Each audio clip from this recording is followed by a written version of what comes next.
Cláudia de Bulhões, novamente na sua casa, com o programa Gente da Gente. Porque aonde tem cultura, o Gente da Gente está presente. E hoje, mais uma vez, trazemos o professor, doutor em História e vice-reitor do SESMAC, Douglas Aprato. Douglas, foi solicitado que você retornasse para complementar o outro programa. Minha querida Cláudia, venho com o maior prazer. Sempre fui chamado, eu gosto de dialogar, de conversar, de debater ideias, né, com pessoas inteligentes. E acho que é um momento especial de quem lê, de quem produz, de quem escreve, trazer para o público, né, o resultado dos seus estudos. Então, eu fico muito feliz de estar aqui de novo, né? E para mim, estarei sempre à disposição. E você realmente é uma pessoa que faz um trabalho interessante de comunicação, de leva a cultura para os lares e eu estou aqui, sim, presente. Agora, me lembra muito, eu estou me lembrando, você estava me dizendo que eu gosto muito de cinema, gosto. Aí está pensando Velozes e Furiosos, 1, 2, 3, não é? Guerra nas Estrelas. Programa 2, Douglas Aprato 2. Como é que é aquele outro, meu Deus? Tem você tem Rock 1, 2, 3, né? Rock Lutador. Então, estou aqui de novo para tentar exatamente complementar alguma coisa que deixou de ser dita, e certamente deixamos de ser de tratar de vários assuntos. A história de Alagoas é muito vasta, muito rica, e então estamos aqui com o maior prazer. Nesses 200 anos, nós respiramos história de Alagoas, né? Isso. Então, estamos aqui para oferecer a nossa contribuição. São tantos assuntos, inclusive vários internautas pelo Facebook nos fizeram perguntas para fazer a você. Sim. Então, nosso programa hoje, nós vamos tentar fazer um pouco diferente do programa passado, certo? Mas aí, as pessoas querem novamente que você informe por que a capital não ficou em Marechal Deodoro. Foi para a Vila de Santa Maria Madalena, em Marechal Deodoro. Certo.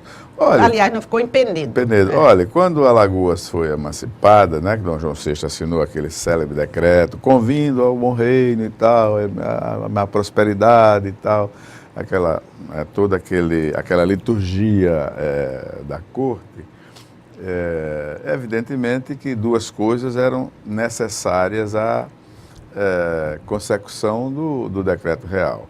Primeiro, a escolha da capital, e segundo, a escolha do dirigente, né? do fidalgo, do militar, do administrador que viria dirigir a nova capitania. Bom, com relação à capital, houve uma disputa, né? Vários municípios tentaram ser a capital, né? A minha cidade, São Miguel, cidade dos Sobrados, a cidade heráldica, como dizia o Romeu de Avilar, foi uma delas, né?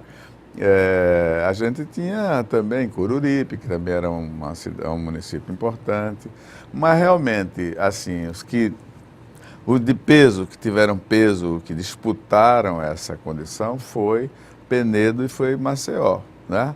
E Alagoas do Sul. Maceió com pouco peso naquele momento, e Penedo e Alagoas do Sul, mas foi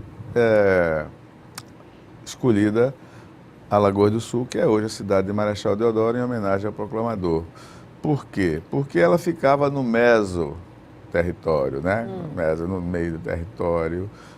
Ela tinha um conjunto de engenhos muito forte, a economia canavieira muito forte ali em redor, Pilar, Santa Luzia do Norte, né? Coqueiro Seco e a própria Alagoas do Sul. Então ela foi escolhida.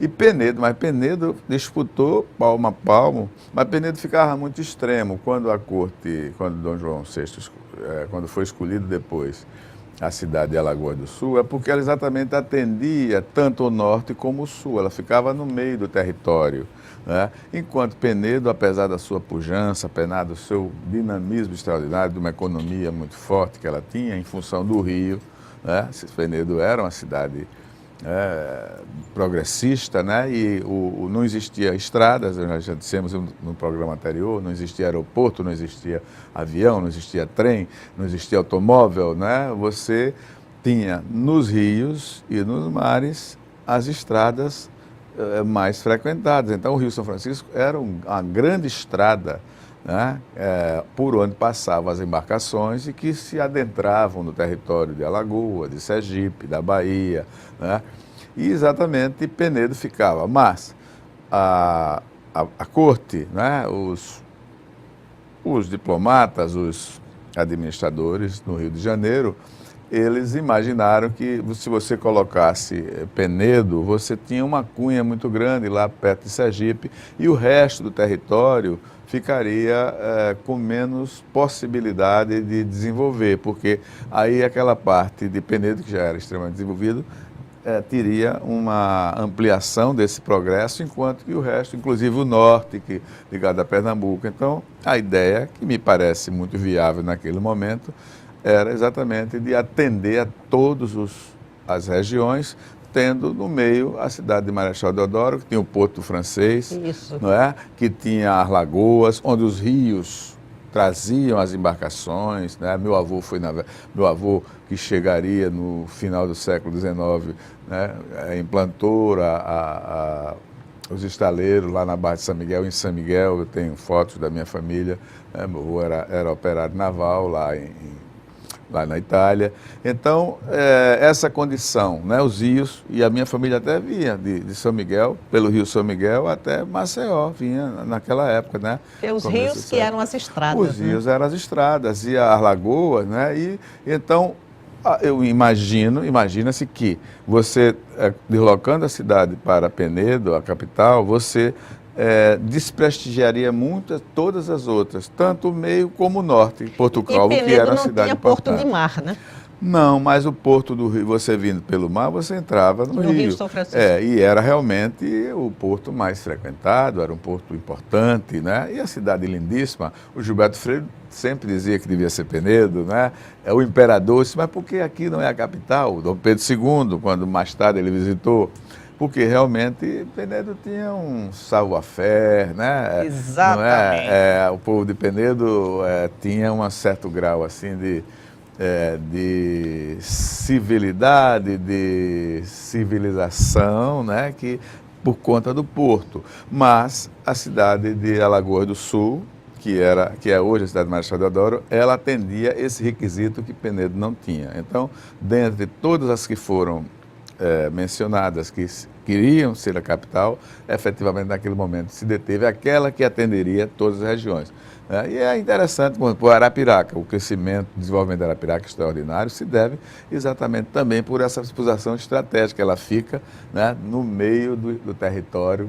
Arapiraca era nada, até a década de 50 era um distritozinho de Limoeiro de Anadia, e de repente, né, 40, 50, explodiu. Por quê? Hoje é uma das 10 cidades que mais se desenvolve no Brasil, porque exatamente, além dela ter uma cultura de minifúndio, né, de empreendedorismo que o arapiraquense tem, você tem a sua situação geográfica no centro de Alagoas, quer dizer, onde todas as estradas passam por ali, né? Então, essa condição interessante essa observação, que a capital foi para um lugar estrategicamente central. Sim. Não é? Sim. Agora, Douglas, eu li também, sim, você sabe que eu leio para poder conversar com você, claro, porque não é minha área, né? Aí eu li que a emancipação de Alagoas foi como se fosse uma punição que D. João VI deu à capitania de Pernambuco pela Revolução, é verdade? Olha, essa ideia de que foi uma punição para Pernambuco, ela tem que ser entendida como uma colocação um tanto enciumada de Pereira da Costa, que foi um grande historiador pernambucano, que ele é um excelente historiador. Pereira da Costa. Eu gosto muito dos trabalhos dele, até tem um trabalho sobre vocábulos pernambucanos maravilhosos, né? E ele é um grande historiador pernambucano, consagrado, como Jaime da Tavila, como Moreno Brandão. E ele não engoliu muito bem o fatiamento da capitania de Pernambuco. Não só de Alagoas, que era a parte sul, mas também parte da Bahia, parte dele que ele perdeu para a Bahia, perdeu Paulo Afonso. toda aquela área, né, aquela área ali era pernambucana. Então, houve realmente um fatiamento, porque era o Leão do Norte, a capitania de Pernambuco chamada Leão do Norte, pela sua pujança econômica e pela efervescência das ideias libertárias, liberais que medravam lá, né? Então, Pernambuco sempre teve um caráter muito mais urbano que rural, desde os holandeses que implantaram essa cultura mercantilista, né? O comércio muito pujante, o porto do Recife, né? E o rei Dom João VI, efetivamente, deu uma decepada em Pernambuco, tanto tirou a comarca do São Francisco, que é onde está Paulo Afonso e toda aquela região ali da Bahia, né? Como tirou a parte sul de Alagoas. Mas eu rebato de forma veemente essa questão. Por quê? Porque Alagoas já tinha condições muito evidentes de ser uma capitania independente. Ela tinha sido promovida a comarca já, né, no final do século passado. Existia todo um movimento para que ela fosse emancipada. O Craveiro Costa e o Manuel de Júnior dizem com muita propriedade, né? Era um fato infungível, era um fato inevitável, a pressão dos alagoanos para que se separasse de Pernambuco. E sempre Alagoas teve uma peculiaridade. E ela já estava economicamente sim, muito Alagoas, bem, né? quer dizer, a comarca de Alagoas, ou seja, aquela parte sul do estado de Pernambuco, a parte austral, como se chama, ela tinha uma renda maior que a capitania da Paraíba, que a capitania de Sergipe, que a capitania do Espírito Santo, de forma que o rei Dom João VI e a corte do Rio de Janeiro, de uma forma, atendia uma justa reivindicação dessa parte sul da capitania de Pernambuco, dando-lhe, e ao mesmo tempo também dava um chega para lá no Leão, né? Cortava um pouco a juba do Leão, que era muito... era o Leão mais, do Norte. Do Norte. Agora, a gente tem que verificar que, no caso da emancipação, muitos e muitos alagoanos se posicionaram a favor da separação. E eu cito o exemplo do pai do Visconde Sinimbu e da heroína Ana Lins, que lá em São Miguel dos Campos resistiram bravamente. Do engenho. Do engenho, mas muitos outros senhores de engenho. Só que do outro lado estava o ouvidor Batalha, né? O comandante das armas também a favor da Revolução Pernambucana, mas quando a coisa engrossou, ele de pernas para que te quero, ele não era alagoano. Então, essa divisão a favor e contra a Revolução Pernambucana, ela se deu lá em Pernambuco mesmo, né? Em Sergipe, na Paraíba, nas chamadas províncias do Norte, o Ceará, porque foi uma divisão. Então, não se pode dizer, e é uma falácia, e é um engodo, e é uma coisa absolutamente real, você dizer que Alagoas, a emancipação de Alagoas foi em função exclusivamente da Revolução Pernambucana, porque Alagoas se dividiu, o ouvidor Batalha foi favorável à manutenção dos laços com o Rio de Janeiro, com a corte, enquanto que a Revolução Pernambucana queria uma ruptura e instalar uma república separada do Brasil. Será que isso daria certo? Hoje a gente, apesar de tudo, a gente ter essa engenharia extraordinária que o português construiu na língua e no território, a gente ser fracionado, ser um novo, assim, os vice-reinados espanhóis que se separaram em vários, né? Equador, o vice-reinado do México, Guatemala, né? Honduras, etc., tudo aquilo, depois do Peru, né? Tinha Colômbia, etc., da Colômbia. Então, foi uma coisa positiva a inteireza territorial do Brasil. É uma coisa que nos orgulha muito, né? De ter a mesma língua, os mesmos costumes. Isso nos foi herdado pelo português, uma coisa boa, que o português nos deixou, a língua também, né? Além de todo o lado interessante da nossa cultura, a religião, costumes, etc. Você tem que colocar as coisas numa balança e ver também que houve mazelas, houve a questão em detrimento do índio, em detrimento do negro, mas você tem que ver também o lado positivo. Isso foi muito bom.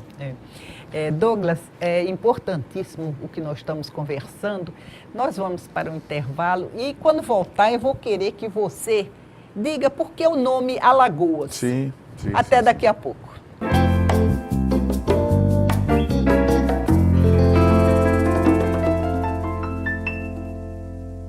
Cláudia de Bulhões, voltando com o programa Gente da Gente, hoje num bate-papo histórico, falando sobre os 200 anos da emancipação de Alagoas, com nada menos, nada mais, com o professor Douglas Aprato.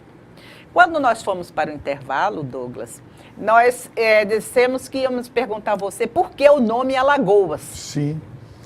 Olha, o nome da Alagoas foi colocado logo que se fez a exploração aqui da capitania de Pernambuco, que foi, junto com a de São Vicente, as que mais se sobressaíram, né? E a de Pernambuco, pela opulência da sua economia açucareira, dos engenhos banguês, ela teve muita projeção, até superando São Vicente em seguida.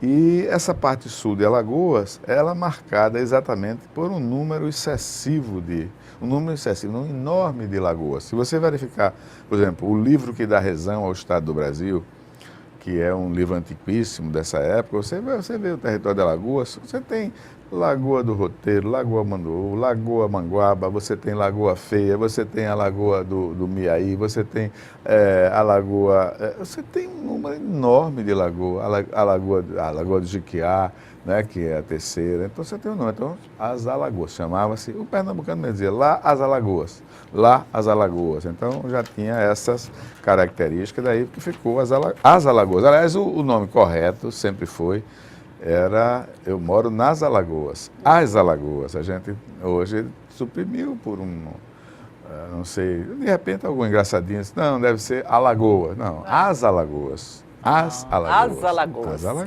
Nós somos das Alagoas. Né? Não somos de Alagoas, somos das Alagoas. Por causa das lagoas. Exatamente. Excessivamente numerosas no nosso território. Ô, Douglas, aconteceram fatos importantes para que a gente passasse a ser elevado à província? Olha, não. Porque foram apenas 5 veja bem, anos, na né? verdade a gente participou, houve um movimento em Portugal, né,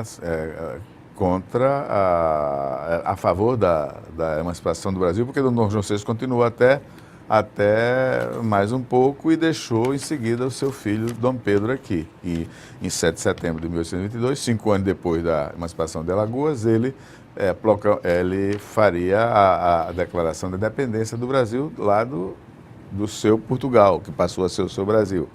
Então, o fato importante foi o movimento de Portugal pró-independência do Brasil. Não houve...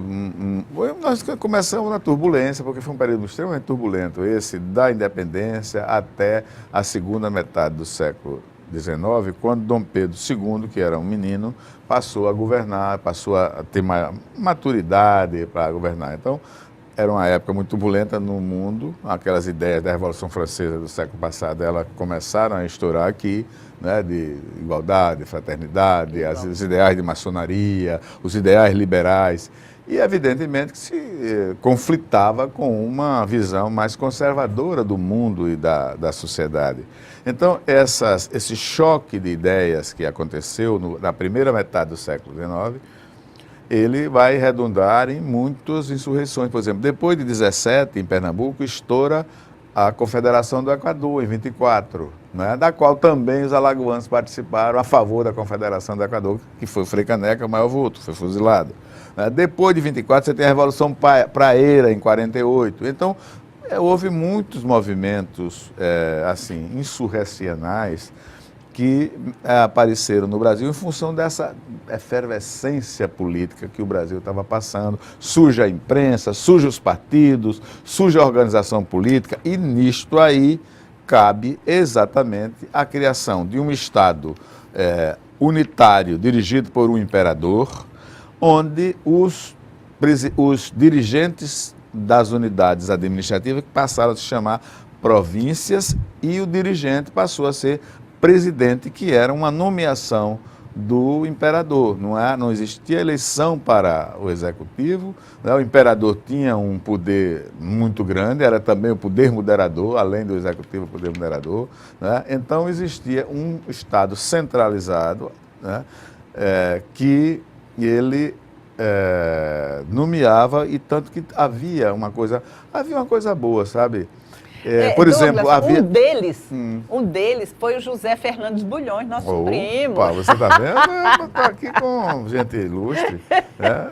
Eu não posso dizer isso, o meu avô veio da Itália. Oh, meu Deus, mas eu visitei há pouco tempo a Casa de Cultura de São Miguel, e isso aqui foi de Douglas Aprato, o miguelense. Aqui foi de Douglas Aprato, o professor de História, o doutor miguelense. Então, olha a minha responsabilidade agora aqui com você, né, Douglas? Oh, Deus.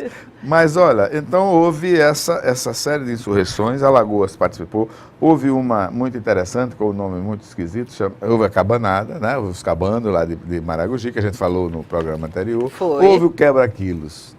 Né? Quebra-quilos, Douglas. Explica quebra-quilos. Foi uma das perguntas que eu recebi do internauta.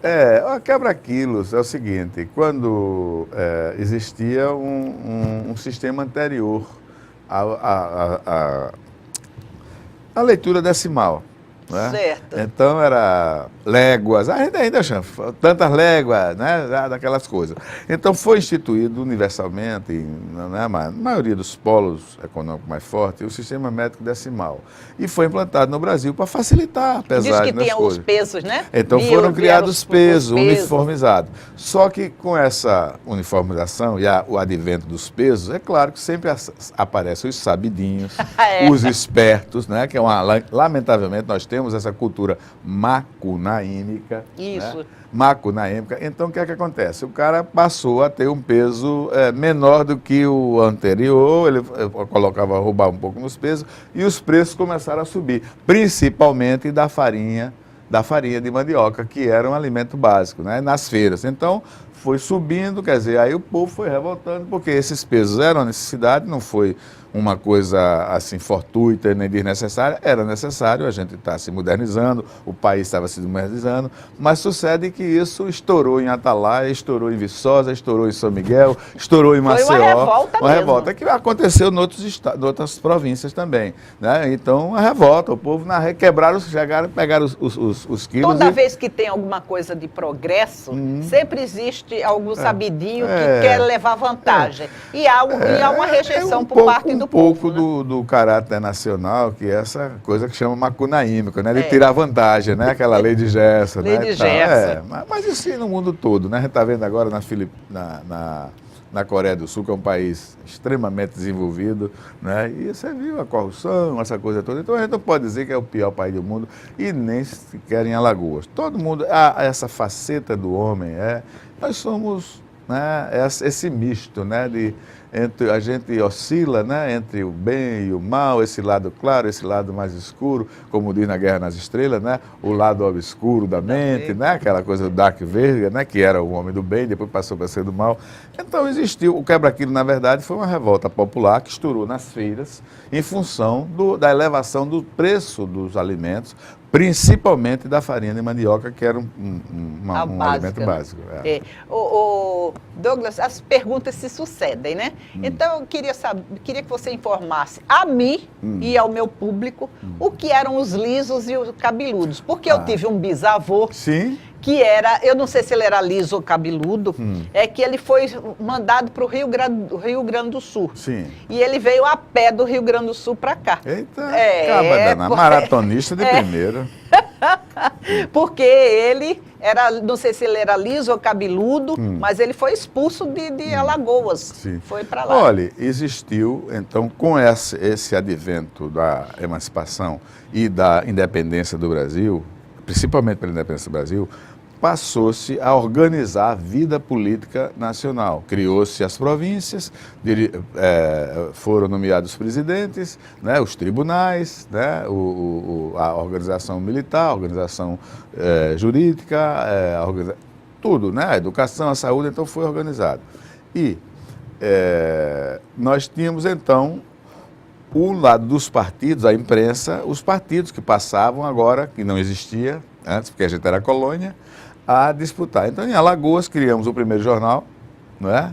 O Íris Alagoense, e aí você cria também os partidos. Os principais partidos, os dois principais partidos, eram os lisos e os cabeludos. Os lisos eram os liberais, era o que tinha uma visão mais liberal. E os cabeludos eram os conservadores. E então aqui o Rio era de Marechal Deodoro. Tiveram origem. Todos dois. Porque os lisos era o Tavares Bastos, pai desse camarada que é o patrono aqui da Assembleia. Ele era um filósofo, né? Quer dizer, na verdade, o pai que era um grande orador, era um deputado, um político vibrante, foi um dos cabeças da Revolução para não transferir a capital em 48. Então, ele já estava como um dos líderes dos lisos. E os cabeludos eram o Visconde Sinimbu. Essas duas figuras foram inimigas. Então, os lisos e os cabeludos se disputavam entre si a hegemonia política. E aí, era um liberal e outro conservador. Então, era isso aqui. De forma que era perdurou o Sinimbu muitos anos. E o outro Tavares Baixo, né? O Sinimbu era cabeludo e o Tavares Baixo, o pai, era Por que liso. liso e cabeludo? Ele não tinha o cabelo, não é? Não sei. Realmente. Aí os cabeludos eram os conservadores, os que né, mais conservadores. Embora se dizia, havia um ditado, não em Alagoas, mas no Brasil inteiro, né, que não existia uma coisa mais parecida de um liberal do que um conservador e mais parecida de um conservador do que um liberal. Então, o liso cabeludo, no fundo, a ideologia era a mesma, só que a disputa do poder. Então, essa disputa do poder começa a ter a imprensa alagoana, nasce exatamente sob esse signo da disputa política, tomando partido, né, um contra o outro, de forma irreconciliável. Mas teve uma invasão do liso aqui em Maceió. Teve aqui em Maceió, eles invadiram. Que ficou 2 horas de tiroteio. Não, isso aqui foi o capitão de todas as matas, né, o que é o comandante dos cabanos, que ele apoiou os lisos aqui, cercou Maceió durante muito tempo, tal, durante alguns dias, né, tal, e essa coisa. Houve em vários municípios. Então, quem mandava em Maceió eram os cabeludos. Olha, Porque se eles invadiram... Era, mas veja bem, naquele momento, mas existia uma oscilação. Ora era o liso, ora o cabeludo. E o próprio imperador, ele estimulava isso, ele gostava do rodízio, ele não queria, quando tinha algum tempo o liso, ele botava os cabeludos no poder, porque ele podia fazer. Quando os cabeludos estavam tempo, eles botavam os lisos, ele gostava do rodízio. Como também do rodízio dos presidentes de província. Eu ia dizendo a você, e não tive oportunidade, que uma das coisas boas do Império era exatamente... Você conheceu o DASP, né? Ouviu falar do DASP, né? Exatamente. Sim. Foi Getúlio Vargas. Que né? treinava os servidores, as carreiras de Estado, como na França, na Alemanha. Mas isso existia no Império.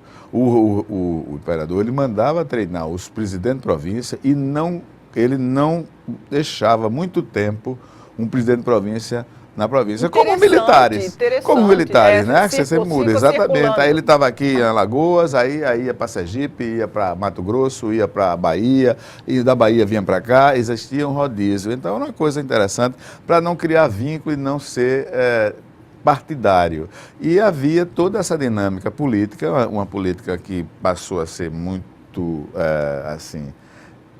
belicosa, né? E os jornalistas, essa participação da imprensa. Então, isso foi um dos fatos interessantes da segunda metade do século XIX e se perpetuou até a proclamação da República, quando você entra no mesmo quadro. Mas as figuras republicanas, muitas delas tinham sido muito monarquistas durante muito tempo, como o Barão de Traipu, que era um barão e que ele dirigiu o estado de Alagoas, administrou, que era o sogro do Euclides Malta, que depois botou Euclides Malta, né? Então, toda essa luta política nós tivemos. Agora, um número excessivo de presidente de província, não, né? A gente teve... Foram de 67, são muitos presidentes de províncias. Então, muito, e a maioria deles, quase todos de fora. Você tem o Tomás Espíndola e um outro nome, um de Penedo, que não me vem agora à memória, que são muitos, 61, mas todos eles, até o Marquês de Sapucaí, da famosa avenida, foi presidente de província aqui. Foi o segundo Marquês de Sapucaí.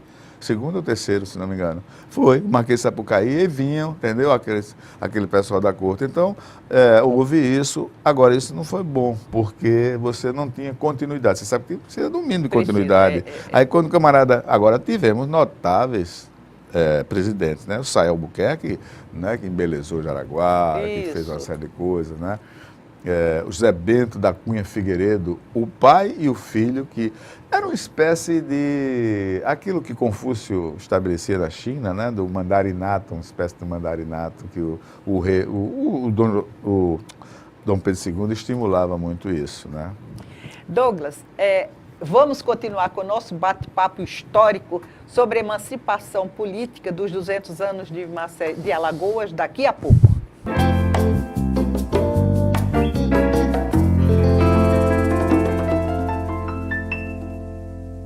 Onde tem cultura, o Gente da Gente está presente. E hoje o programa está falando sobre os 200 anos de emancipação de Alagoas com o nosso querido professor, mestre, doutor, vice-reitor do SESMAC, Douglas Aprado. Douglas, quando eu digo que uma pessoa não tem eira nem beira, sim, eu ofendo?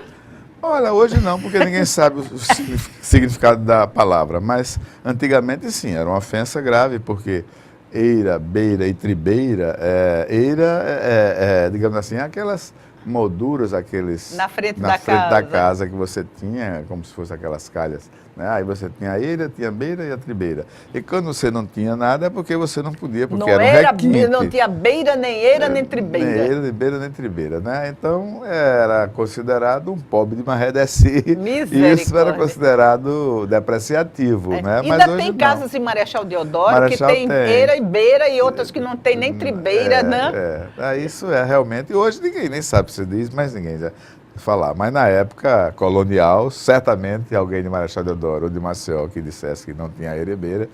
Mas ainda esse ditado ainda se diz hoje, né? Se diz. Fulano nem tem eira, nem principalmente beira. o nordestino. Fulano não tem eira nem beira. É um bullyingzinho básico, né? É um bullying. Né? Não deixa de ser. Deixa de ser. Mas é interessante a gente saber, porque você, telespectador, quando disser para você que você não tem eira nem beira, não tem aí família. você diz, e você nem tribeira. Exato. Aí quer dizer que você não tem dinheiro, que você não tem família, que você tem berço. Você não é importante. Não é importante. Isso, na verdade, isso. É um bullying, né? Ô Douglas, é interessante que a gente ouve assim, Igreja Rosário dos Pretos, não é isso? Sim, essa daqui. Foi construída pelos negros. Isso, e era destinada aos negros. Isso. Como a dos martírios também o foi, porque eram confrarias.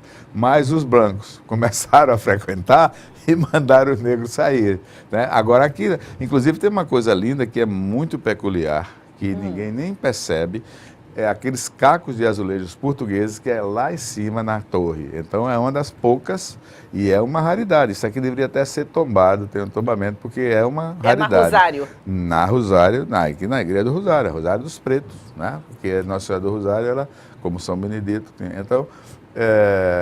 Porque eles não podiam frequentar o que os brancos frequentavam. Não. A confraria do Senhor dos Martírios também, no início era só de negro. Depois os brancos começaram a frequentar e aí os negros saíram. Meu Deus, né? Que tempo, né, Dudu?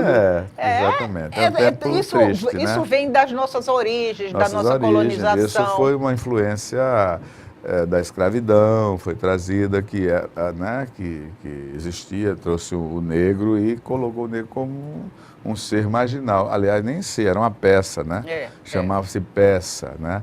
E graças a Deus a gente vai evoluindo, como, né, dizem os espíritas e os religiosos e a própria igreja também, que a gente vai evoluindo. Então se evoluiu, se acabou. Agora, os resquícios... continua. Aliás, eu estou trazendo para você um livro sobre a presença negra em Alagoas. Gente, que maravilha! A presença negra em Alagoas. É um dos meus livros. Eu estou ganhando. Eu queria que você segurasse aqui também, porque isso é para mim, vai fazer parte da minha... Está muito ricamente ilustrado, né? Porque nós temos muito orgulho da nossa contribuição negra, da cultura negra, de sermos negros também, né, como somos índios, porque os negros fazem parte da nossa sociedade, né, e eles sempre foram discriminados, agora está começando a ter um pouco de entendimento da sociedade que isso é errado, que isso é indefensável. E esse livro foi né, trabalhado aí. Muito lindo o livro. Então, é um trabalho que faz exatamente um resgate Douglas, e os dessas nações negros, negras. a maioria, um grande número de negros que veio ao Brasil eram reis em sua terra. Sim, e eram que até os nobres. Eram os nobres e até os próprios outros negros que faziam com que eles fossem aprisionados. Né? Existia todo um comércio de escravos. E mesmo quando foi uma coisa que talvez fosse interessante dizer, é que nesse período que você está pedindo informações, a Inglaterra começou a coibir o tráfico negreiro, que trazia era muito dinheiro envolvido, mas a Inglaterra começou a aprisionar os navios negreiros, a soltar os negros, e então ficou, né? Aí começaram a surgir as leis, a lei do lento Aí livre, depois ele foi perseguir quem fazia. Exatamente. Quem fazia o tráfico. O tráfico do negreiro. Então, mas mesmo com essa proibição internacional, havia o tráfico negreiro, porque era assim, quem sustentava a economia. Então, o que é que acontece? Por exemplo, Porto de Galinha. Era um porto que aqui em Pernambuco era galinha. Havia uma senha, temos galinha no porto, chegou galinha no porto, que era estou fraco, né? Mas, na verdade, eram negros, né? Traziam. Você tinha aqui em Maragogi, no Francês, né? Você tinha vários, porque se fazia à noite. E isso era uma coisa que até que começou a apertar, as leis começaram a reprimir, e até chegar a 1888, quando houve a abolição, né? Dia 13 de maio. Douglas, na vez passada nós conversamos que os coqueiros não eram nativos. Não. Muita gente ficou nos perguntando, Sim. Mas Cláudio, tem tanto coqueiro, não é nativo. Não. Os coqueiros vieram de Cabo Verde? Não, vieram lá da África, sim. Da África? Como a jaqueira, né? A jaca veio da Ásia, né? Então você tem, na verdade, sim. Nativa é o caju, é a pitanga, né? É a mangaba, é o umbu, né? Isso sim, mas o coqueiro não. O coqueiro não é, embora seja hoje já alagoano e brasileiro, né? A gente tem que, como as pessoas que vêm morar em Alagoas, que se tornam alagoanas, às vezes mais alagoano que os próprios filhos da terra, mas na verdade não é nativo, né? Ele é o coqueiro, ele não veio, não nasceu, não era aqui próprio da nossa terra, né? Douglas, quem teve mais influência em nossa terra? A colônia inglesa ou a colônia holandesa ou a colônia francesa? Olha, a influência holandesa ela foi muito curta pelo tempo que ela passou, no século XVII, né?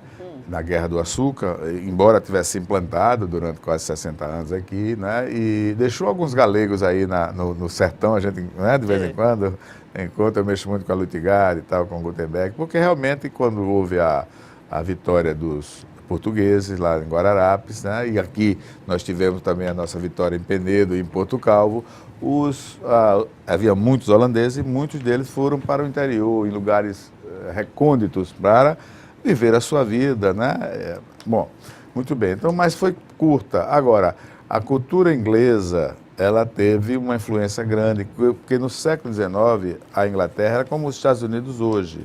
Eles foram quem comandaram a Revolução Industrial. A Revolução Industrial nasceu na Inglaterra. Exatamente, eles passaram a produzir artigos, roupas, ferrovias, navios, né, e tal. Então, e era interessante porque a gente exportava madeira do pau-brasil para a Inglaterra e vendia, a Inglaterra vendia depois para o Brasil os dormentes de madeira do nosso pau-brasil. Mas trouxe na Inglaterra. Mas houve o futebol, né? A bola. O futebol, tem até a cerveja, né? A cerveja, o sanduíche, o paletó, né? Isso aqui, a gravata, o paletó, a contabilidade, as relações, toda uma... Porque a Revolução Industrial, ela exigiu, né, a divisão do trabalho. Então, eles trouxeram. Existia como era a potência da época, era hoje o que é as grandes potências, a China, os Estados Unidos, aqui em Maceió, em Penedo, haviam legações diplomáticas, quer dizer, representações diplomáticas aqui. E aqui em Maceió, que eles participaram dessa transferência, eles pressionaram, porque eles sabiam que o calado dos navios que eram adotados já não eram aqueles da época da colônia, eram calados profundos. Então, o porto de Marechal Deodoro não suportava esse escalado, não atendia, então eles queriam vender, queriam comprar, né? Então eles participaram do movimento a favor da transferência da capital de Alagoas do Sul para... E essa colônia era grande aqui, ele tinha cemitério, onde é hoje o Hotel Atlântico, onde ali o Salgadinho corre, que o Salgadinho não corria inicialmente ali era cemitério dos ingleses que existia, porque a religião católica não permitia que o não católico fosse enterrado. Porque né? eles eram anglicanos. Eram hereges, né? Não eram cristãos. Então, eles tinham o cemitério deles ali, entre o Hotel Atlântico e aquela outra parte ali, o Museu Teobrandão, por ali, você tinha o cemitério dos ingleses. Nós tínhamos o cemitério dos ingleses aqui. Como no Recife tem o cemitério dos ingleses, né? Que eu conheço, porque tem aquele famoso pensador que foi general de Bolívar, né, que trouxe ideia socialista, trouxe a medicina, essa medicina natural, né? Então, discutia também o espiritismo, ele era um homem muito aberto, né? Mas aqui você tinha uma colônia atuante, que tinha uma representação diplomática aqui em Jaraguá e outra lá no Penedo, e nós tínhamos navios aqui de Alagoas que iam para Manchester, que iam para Birmingham, né, para aqueles portos famosos da Inglaterra, além de Portugal, etc. Então a colônia inglesa era muito importante. Trouxe futebol, trouxe sanduíche, né? Não era o McDonald's, né? O McDonald's é novo, né? Então trouxe o paletó, a gravata e a contabilidade. E trouxe essa organização mercantil, que era importante para a empresa, e trouxe uma racionalidade para a empresa. Então, trazia e vendia e trouxe essa coisa muito interessante, que foi o trem e os navios de grande cabotagem. Eu tenho um relatório assim, interessante do presidente da província, dos navios indo pelos rios. E o trem também alterou a fisionomia. Na verdade, em Alagoas, no século XIX, a segunda metade, foi uma época de grandes transformações materiais. Que aí vem as companhias trazendo a água tratada, que vem a iluminação, que vem as praças, né, que vem o trem, que deu uma mexida geral. Então, era feita pelos rios e pelas lagoas, pelo mar, agora passa a ter o trem fazendo, né, isso aí.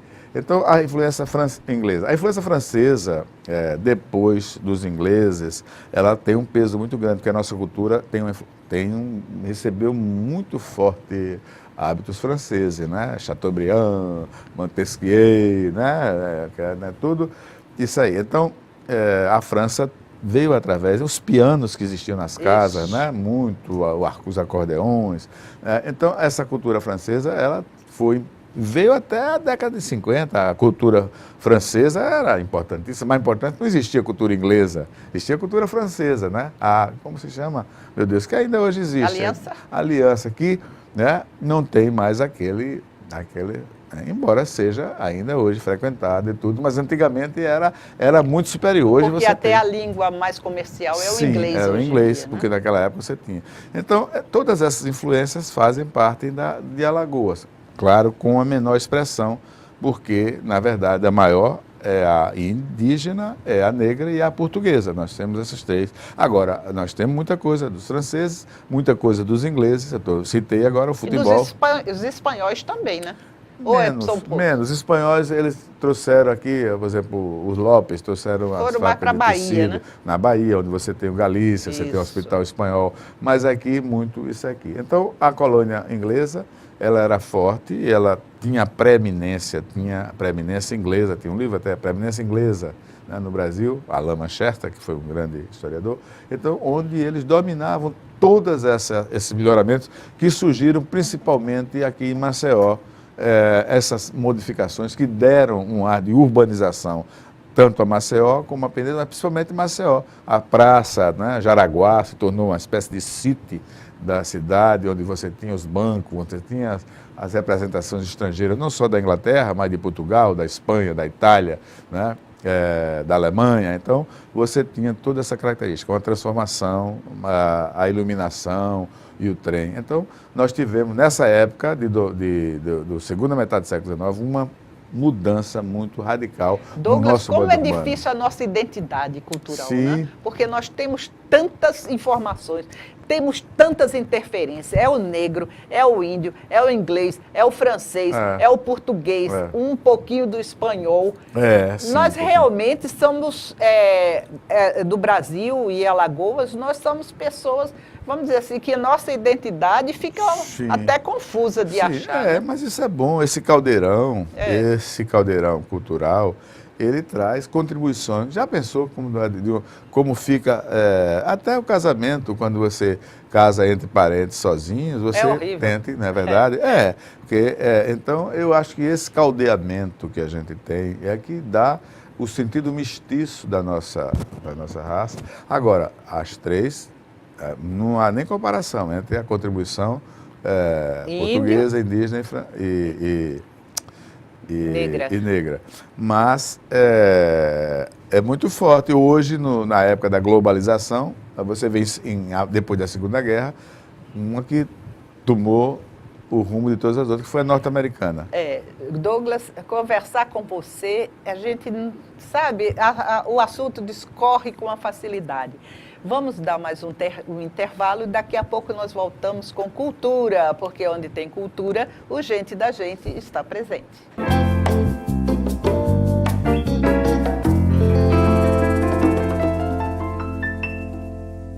Cláudia de Bulhões, voltando na sua casa com o programa Gente da Gente, porque onde tem cultura, o Gente da Gente está presente.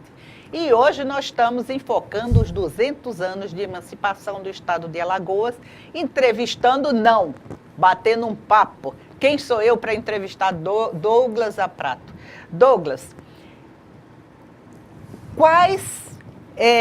vamos fazer assim, uma retrospectiva dos 200 anos.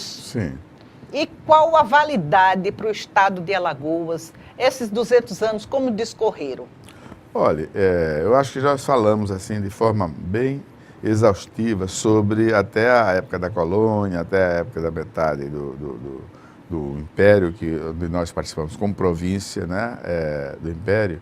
E, se você me permitir, eu começar a falar um pouco do advento do regime republicano, né, até os dias atuais, um pouco aqui, né.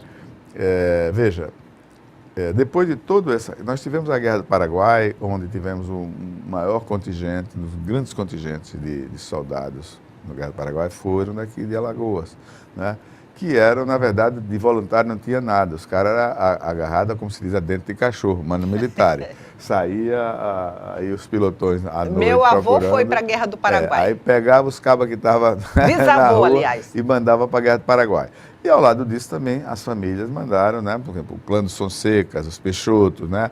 Então tiveram um papel muito importante na Guerra do Paraguai. Foram soldados que tiveram atos de bravura, de heroísmo muito grandes, Fonseca, desde o Deodoro até os irmãos. E morreram, né, irmãos dele, né, 2 ou 3 irmãos dele.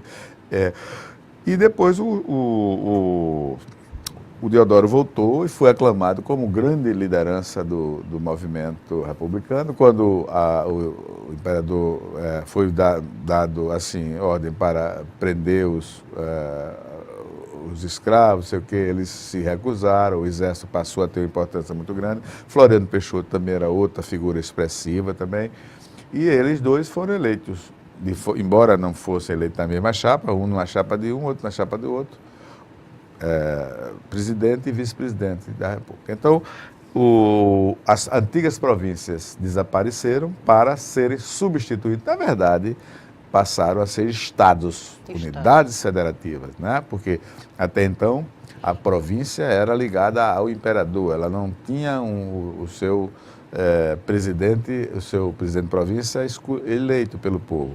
Então você tem isso aí. O primeiro governador republicano foi Pedro Paulino, que foi o único do clã de Fonseca, da família, que não foi para a Guerra do Paraguai. Todos os outros foram, com exceção do Pedro Paulino, que era muito doentinho. E era intelectual, um grande intelectual, deixou livros e tal. E então o Deodoro nomeou Pedro Paulino para que ele voltasse a Alagoas como foi o primeiro governador. Então, o advento do regime republicano não foi fácil, porque existiu muita resistência das correntes monarquistas e conservadoras, né?